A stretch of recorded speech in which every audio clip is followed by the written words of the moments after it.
I'm Amanda Knox. And I'm Christopher Robinson. And this is Who's Right?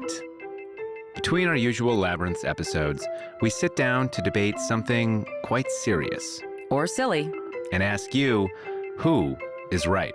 It's me. It's me. It's me. It's clearly me. No, definitely me. It's me. Me? No, me. It's me. How could it be anyone but me? Says the man sleeping on the couch. You'll have to forgive me for how sweaty I am. I just dropped off Eureka at You've got such a preschool. sparkly shirt. Yes, well, it's to hide how sweaty I am. So whenever I drop off Eureka, I don't know if this happens to you, but the dog that lives at the farm tries to play tug-of-war with me, and I always play tug-of-war with it, and then I just get super sweaty. That's basically all of my workouts now. I'm judging you. Okay, well. Which is today's topic? Judging a book by its cover.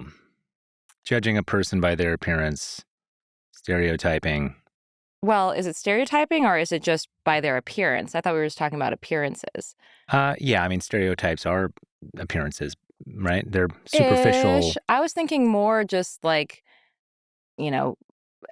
especially considering the, Labyrinths episode that we just did. It's not a stereotype necessarily. It's just an appearance, right?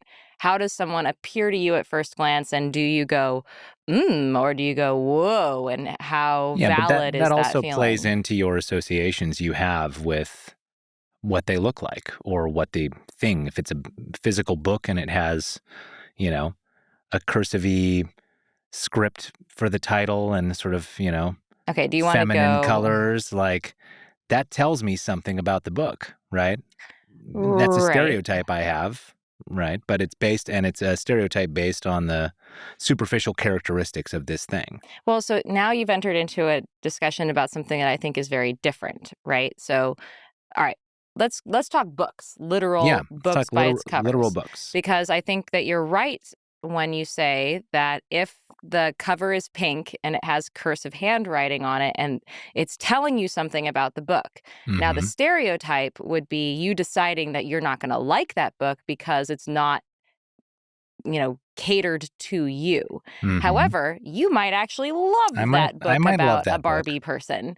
And you'd be missing out you would be accurately judging the book by its cover and noting that it's about a Barbie person. However, you would be inaccurately judging whether or not it was for you or if you would like it. Let's just talk about what this phrase means. Okay. First of all, people use it to mean you shouldn't do that is kind of the implication, right? Don't judge a book by its cover is how you typically hear it. Right. And I think that's super valid considering that I'm arguing here that it's totally valid to judge a book by its cover. Okay. It's in fact necessary. We do it all the time in many situations in life. So I was also going to point out some things to defend this. Mm-hmm. So one is, that whole concept of the gift of fear. Mm-hmm. So on the one hand, people are telling you if you want to be a good person, you shouldn't judge a book by its cover. You shouldn't judge people just by, first impressions. You should try to understand their humanity. And I totally resonate with that because I was super judged based on zero information solely on my appearance. However, we're also told that unless we're fools, we should be paying attention to our instincts and whether or not someone, especially as women, if someone makes us feel uncomfortable, these are red flags. So which is it? And you're taking the position that you should judge a book by its cover.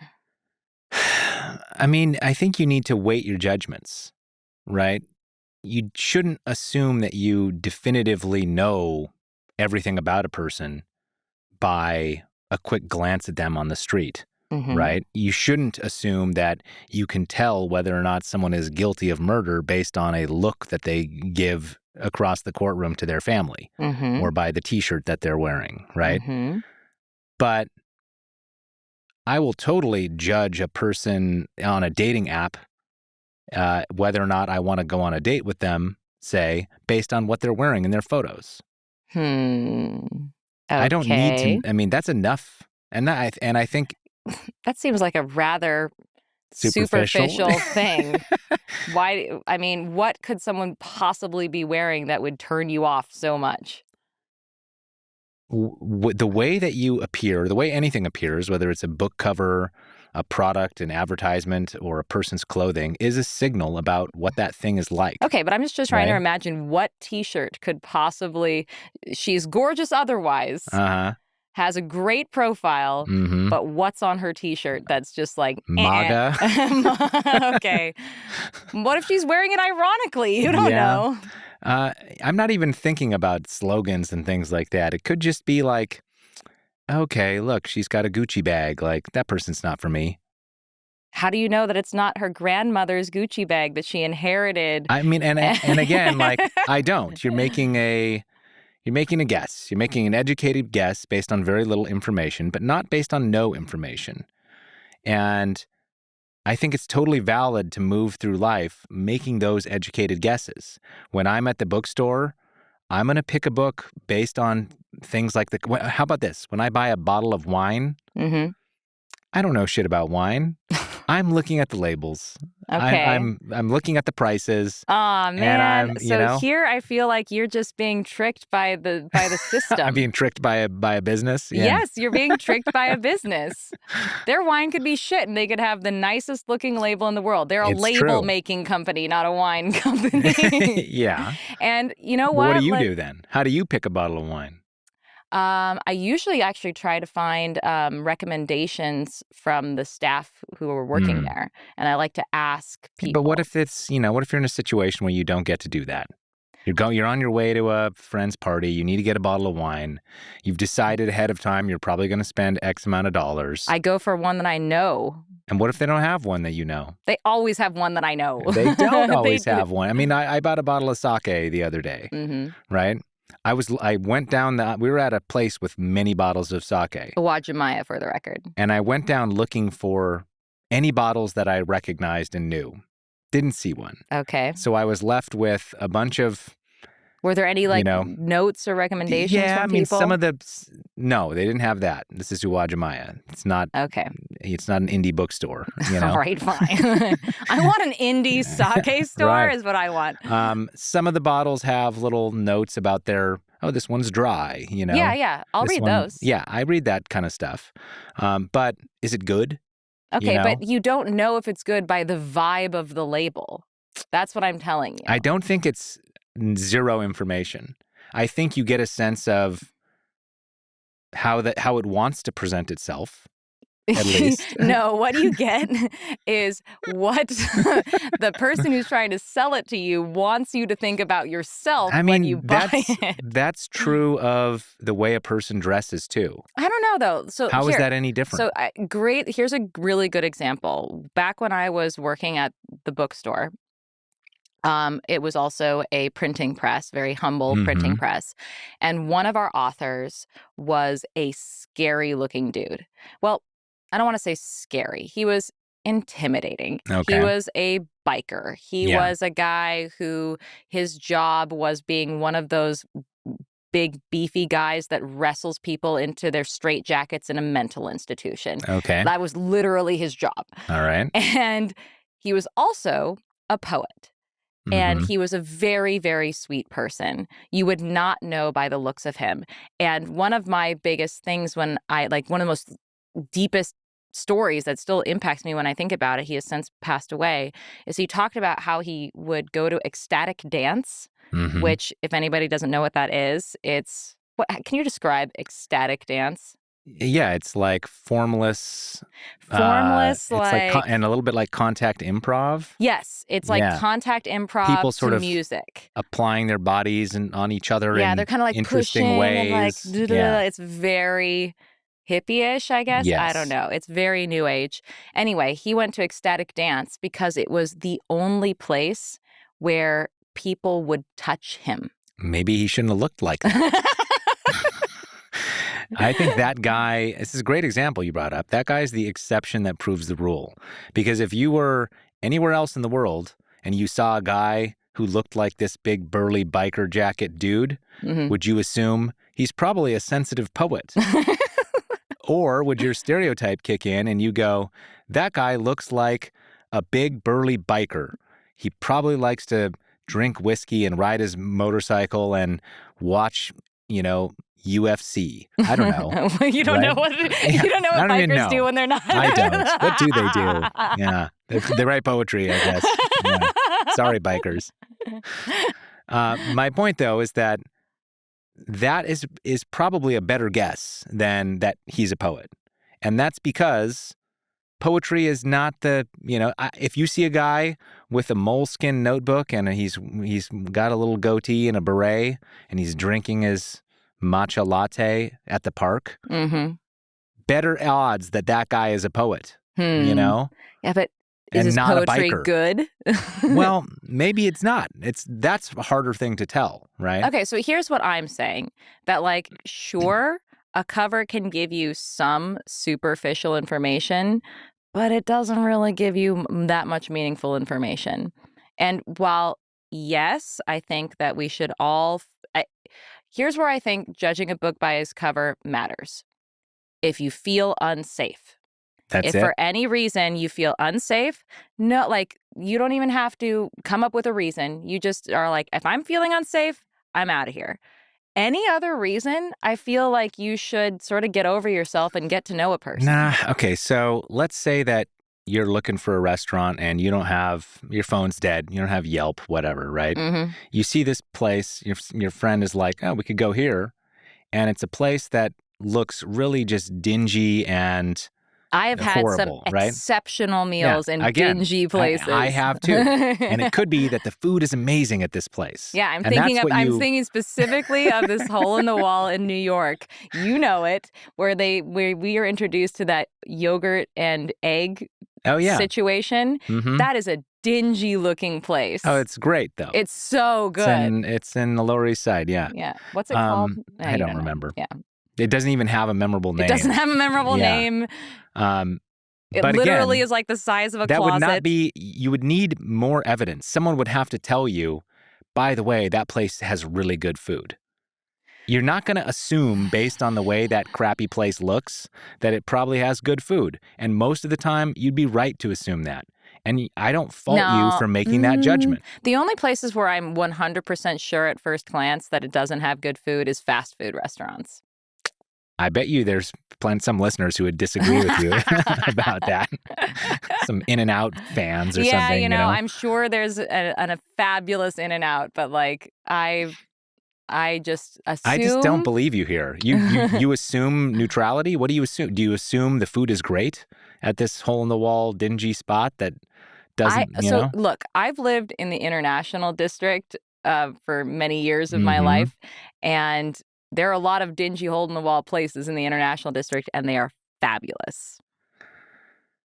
Okay, what if you're in an airport and you see you're in an unfamiliar airport and there's like a chain restaurant it looks like a chain, you don't know, you're unfamiliar with the chain. It's like Chili's adjacent. Yeah, it's like a Chili's adjacent sort of chain. Okay. And you're like, I guess I could eat here. It's Wolfgang Duck. Schmuck. It's Wolfgang Schmuck. Do you assume the food is good? If it's Wolfgang Schmuck, no. Or do you assume well, I'm in an airport. It looks kind of like a Chili's adjacent chain that I'm unfamiliar with. I know. This is the thing, though. I know airports too well. All airport food is bad. That's not true. The SeaTac Airport has some good food. Like what? They've got the Beecher's They cheese do place. have the Beecher's cheese place, but we know the Beecher's cheese place. They've got several other good options. Okay, can we get back to the focus point here? My point is that in that situation, too, you would also be right to judge that restaurant by its cover. All the superficial, you don't need to eat that food to have a good guess about what it's going to be like. I'm just saying that well, maybe this is a really bad thing to say. I was going to say that in my experience, really put together looking people are not necessarily put together in their lives. And I'm a greasy, sweaty person but I feel like I'm a pretty worthwhile person to know. Yes, from a distance.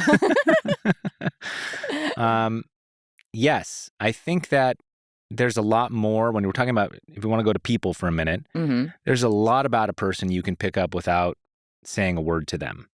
There's body language. There's the way they move through a space, right? If you hear them talk, even if you're not interacting with them, you get lots of information about them. The clothing they're wearing, the things they're buying. This is right? all counts as part of the first impression? Yeah. How long is a first impression until it becomes not a first impression anymore? I can tell you. Is it a whole evening? No. Is it just a moment? I mean, I'm talking about a moment, less than a minute. You know? Okay. All right. So even if you haven't talked to them all night, if you've observed them across a room all night. Let's say, yeah, you're in a Starbucks and there's someone else in line ahead of you and you witness them pay for their order and pick up their coffee. They say a few words to the person at the register and they leave. That counts as a first impression. Yeah. Okay. You know? Is that... I mean, so does if you interacted with them briefly, could be a first impression. But how do you know if they're like, so are we judging them well or are we judging them badly? Because I typically, when I see someone acting badly, I typically assume that they're having a bad day and not that they're a bad person. So my particular experience of this comes from the period in, 2013 onward, when after I had a kind of, quarter life crisis or whatever, and got through a dark depressive period, decided that I just didn't care about things like the way I looked anymore and how I might be judged. And not that didn't lead me to just wear sweatpants. Yeah, it led I was me about to say. Look absurdly flashy and crazy. So right? Does that mean that you cared about how you looked or that you didn't care? Because it seems like you cared to look flashy. Sure. It means that I wasn't worried about judgment. Okay. And I learned some really interesting things by that period of years when I, had stripes carved in my beard and I wore big fake gold chains everywhere and color coordinated outfits. And I still do that. I mean, I'm a little toned down today anyway. I don't have stripes in my beard. But one thing that I noticed was people would judge me by my cover. I've read the comments in my my Instagram. Right? People are like, "Who's this guy? Right? Who's this schmuck? Look at him." Right? And they have no idea what I'm like. They don't know. They don't know that I'm.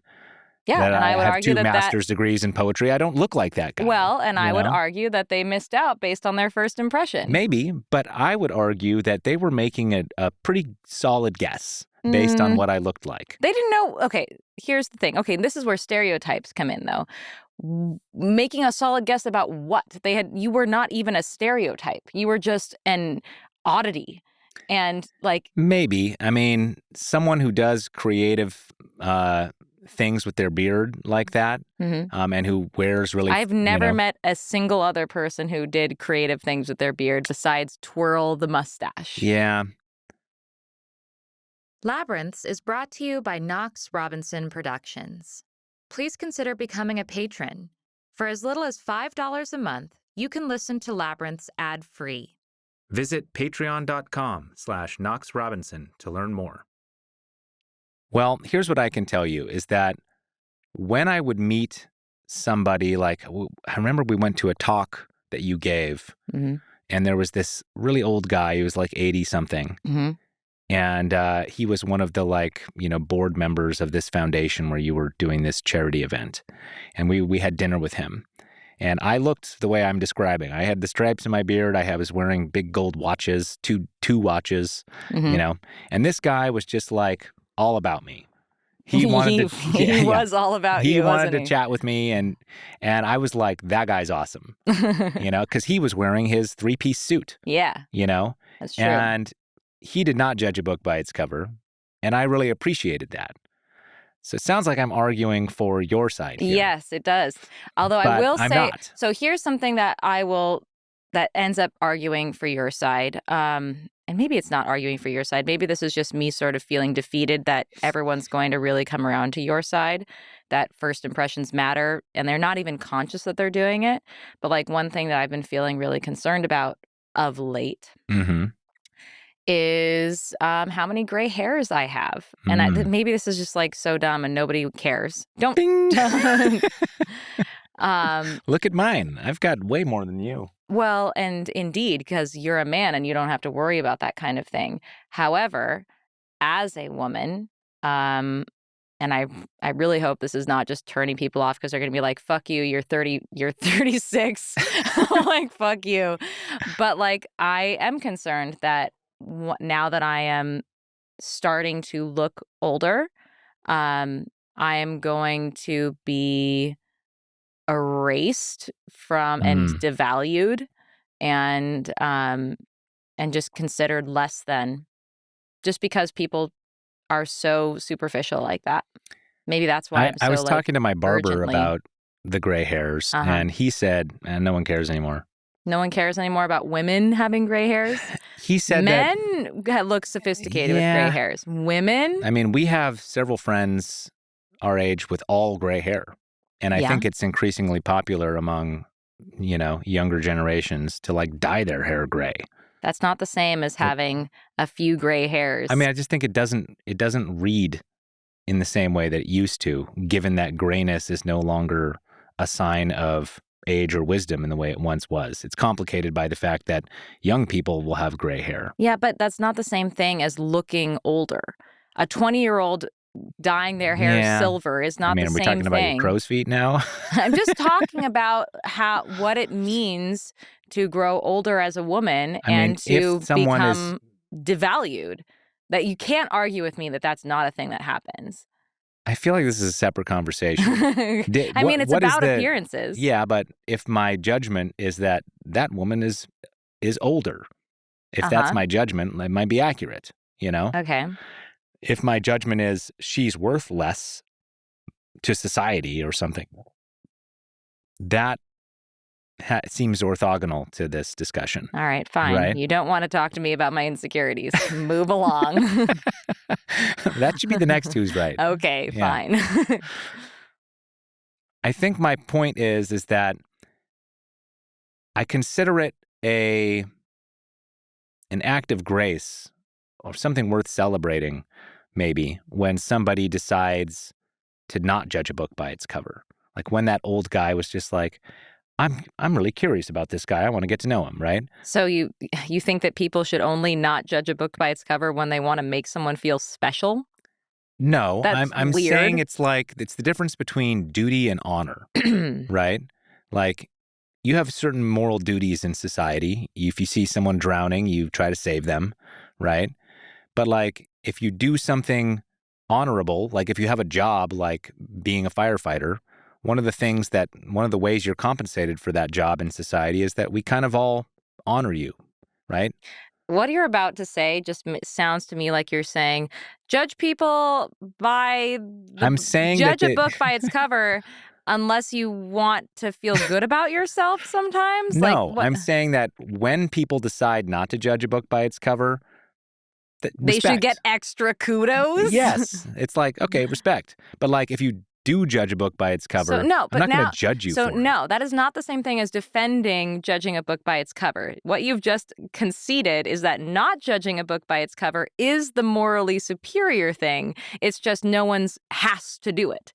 I mean... and which is ridiculous. Is it? Yes. No, I'm saying the default mode, and it's a useful mode, is to...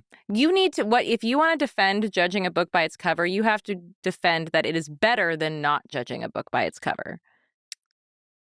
It's more efficient to move through your life by making superficial judgments all the time about what restaurant you want to go to, about what book you want to read, about which person you want to hang out with at the party. I would say that you're just experiencing life in an echo chamber then.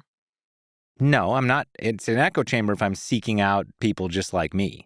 You are by default if you are avoiding people because you're making superficial judgments. No, I might be intentionally trying to challenge myself and saying, that guy looks like a Trump supporter. I'm going to go chat with him. right? So just, and then you walk over and you're like, Trump's great, eh? And he's like, I'm wearing this ironically. If you hadn't judged me Like, by damn my it, I'm cover. just back in my echo chamber.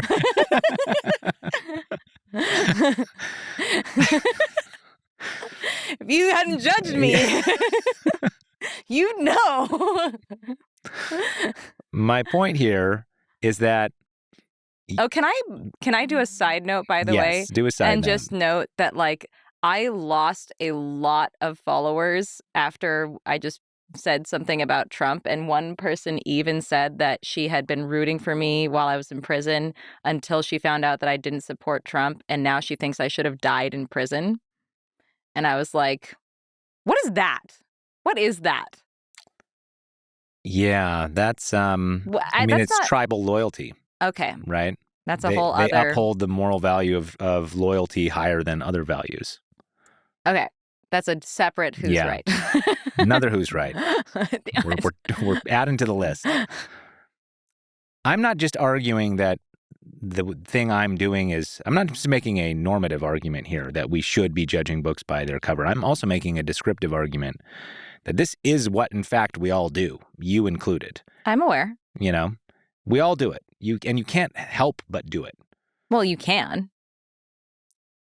You can in select circumstances, but, and this is where it gets normative, you'd be a fool to like remove that from your life. You need that.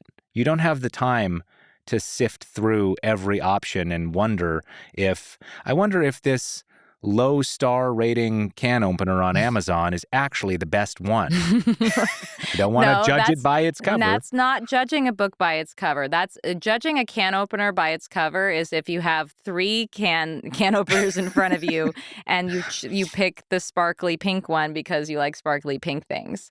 It's not the same as reading reviews. Reading reviews is when you start getting into a person's context. I didn't say I was reading the reviews. I was just looking at the star rating. Okay, the star rating is also more information. It is. I mean, the star rating for me is like sometimes the lower star one is actually better. It is. And you got to read the reviews to find out. You know, and if you really deep dive on some product on Amazon. When has the 1-star reviewed item ever been the actual best one? Never, ever. What are you talking about? I can tell you that 5-star items are often not good. Yes. And that a 3-star item might actually be the thing that I want for various reasons. And it might be the case that I have a very particular need for this thing that I'm getting, right? I need not a can opener, but, I want something that has a magnetic clip on it, whatever it is. Okay, can we get focused back? All right. When has judging a book by its cover worked out for you? 100 times every single day. But in a meaningful way. Do you have like an anecdote? It's not meaningful when I buy a jar of peanut butter. I mean, why doesn't that count? I think because it's a difference between, like, a jar of peanut butter doesn't care if you judged it. A person does. When has judging a person by the way that they appear been a good idea for you? I've certainly made friends that way. I've recognized people in a moment at a party or something and been like, that guy looks like my kind of people. And then chat with someone and it's like, yeah, I'm really getting along with this person. Great. You know? And I chose to talk to that guy and not 10 other people at the party because of the way he looked or moved or what he was drinking, etc. And, if I saw someone at the party who had a platinum blonde wig and, What do you have against platinum blonde wigs? Nothing. I think you're revealing some. Maybe I'm in the mood to talk about artificial intelligence alignment, and I see this guy standing over by the chicken wings who looks kind of like a computer programmer, and I'm like, that's the guy I want to talk to right now. Computer programmer, chicken wings equals AI. Yeah, and if I was just going to bet, I have this, I'm really hoping this is what I've been thinking about. I've been reading this book. I'm just feeling this compulsion to dig into this subject with somebody. If that's what I want to do, I'm better served by going over to that guy than I am by going over to, I don't know, the table of of girls the with bachelorette margaritas. party. The bachelorette party at the bar. Yeah. You know, if I went up to them and tried to chat them up about AI, I it bet probably you would. wouldn't go I bet well. you would have a really fun time, though. Maybe. And not that they might not be interested in that. They might. And if I was not judging a book by its cover, I might, you know what? Maybe that bachelorette is actually an AI scientist. She might be, right? But again, most bikers aren't poets, you know? I And feel like you don't know enough about bikers to actually make that claim. we're going to get a bunch of biker hate mail on this episode. I'm defending bikers. Most poets aren't bikers, I can tell you that. I know a lot of poets. Okay. I feel like Have we made any progress here? I don't know. I feel like we're at a standstill. I'm not convinced, and you're not convinced. I can't believe I haven't convinced you. My argument is so convincing. Let's ask the listeners what they think. Okay. And also, let's specify like the daily stuff and then the big stuff. When you see somebody, I mean, we're thinking about this in relation to the last episode of Labyrinths when, when someone has a disfigurement, say. Yeah, and how do that you judge person them, is just right? perpetually judged day in, day out by every single person. Yeah, which sucks. Yeah. Right? But if the thing you're judging that person is, they're probably not interesting, that's a foolish judgment. In fact, the wiser judgment is that they probably are interesting. They've got a crazy story at the very least. Right? If the thing you're concluding about them is that, well, they're probably not going to win a beauty contest, that's probably a good guess because you're making a guess about how people will react to them, right? You're not necessarily making a guess about their character. They didn't choose the disfigurement, but the person who's carrying the Gucci bag. I feel like you just come off as an asshole in this episode. When you meet someone who has a really nice watch, do you make assumptions about them? If you see, I don't know what a really nice watch is. Okay. Do you know what like a Prada bag is? No. This is why I'm perfect for meeting people because I just don't know. You just don't know. You know what designer bags look like, though, right? They look kind of like all other bags to me, except for tote bags. But even now, there are designer tote bags. I don't know. There are like $800 tote bags. I don't know. I can't tell these things. It's ridiculous. That's true. So, again, I think we should just put this to the listeners. All right. Do you judge a book by its cover, a person by the earbuds they're wearing? Have you... Is Chris just an asshole? Look at my shirt. Yeah. It's a cat. I'm so gentle and kitty-like. I can't be an asshole. I've got this shirt. Cats are sometimes assholes. True. Let us know what you think. You can follow us on Twitter at Amanda Knox. At ManUnderBridge. On Instagram at AmamaKnox. At MC Carbon.